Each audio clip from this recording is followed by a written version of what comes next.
Boa noite, eu vou começar aqui a gravação do nosso pitch sobre a fisiopatologia e tratamento das doenças vestibulares. O grupo é composto por mim, Arthur Bueno, Alice Machado, Mariana Carvalho e a Vanessa Abreu. E dando continuação ao pitch, né, vou falar um pouco da introdução do sistema vestibular. Como é chamado, né? Ele compreende-se por três porções: o utrículo, o sacro e os anéis semicirculares. O vestíbulo do labirinto ósseo é uma pequena câmara oval em que mede em torno de 5 centímetros de comprimento, que contém o trículo e o sacro e partes do aparelho do equilíbrio, do labirinto vestibular, né? O vestíbulo ele apresenta a janela do vestíbulo em sua parede lateral, ocupado pela base do estribo, que é que eu vou mostrar melhor na imagem agora. Aqui na imagem fica melhor para a gente poder ver onde que é ocupado pela base do estribo, né? Que é o osso situado no ouvido médio e parte do sistema de condução da onda sonora também acontece por lá. O vestíbulo ele é contínuo com a cóclea óssea anteriormente, que é a parte auditiva do sistema chamado vestibular. Os canais semicirculares posteriormente e a fossa posterior do crânio pelo aqueduto do vestíbulo.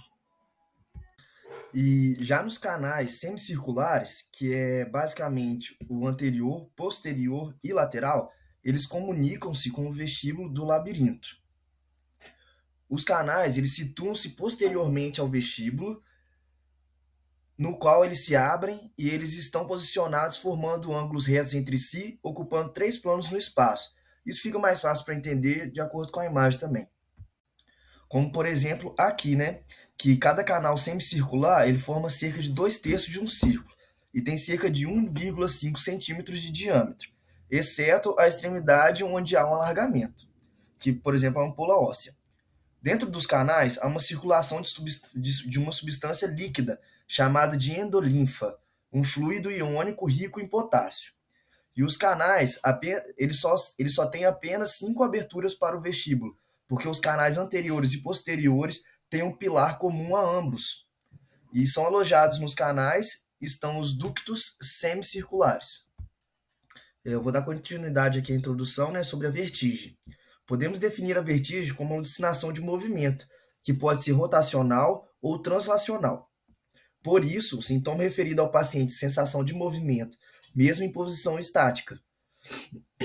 Para que ocorra essa sensação no paciente, é preciso que uma das seguintes três vias esteja afetada: o sistema visual, o sistema vestibular ou o sistema de propriocepção.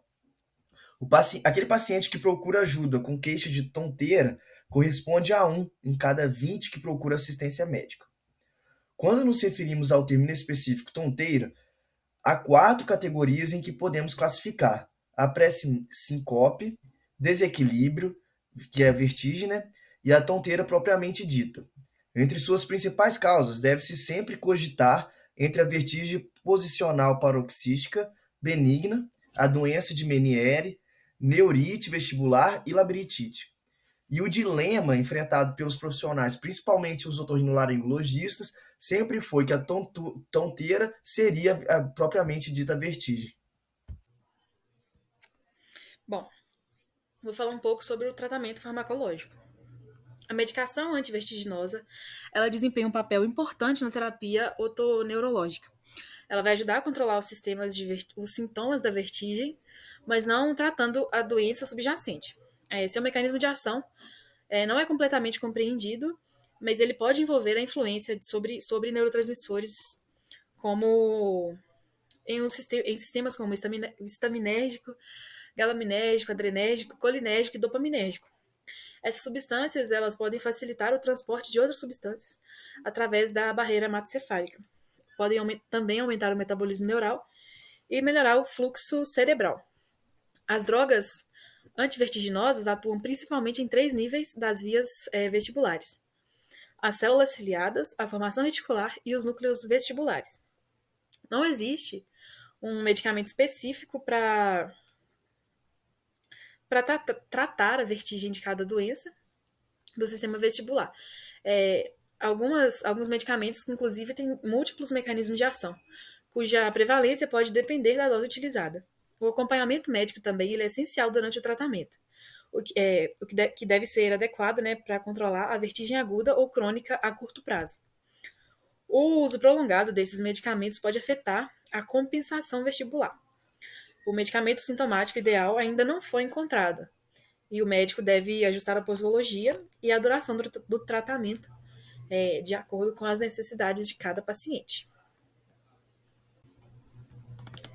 Bom, o uso de medicamentos na terapia vestibular, ele pode ter efeitos adversos devido às interações medicamentosas. Essas interações podem, sim, prejudicar a compensação vestibular e aumentar o risco de tontura, especialmente em pessoas idosas.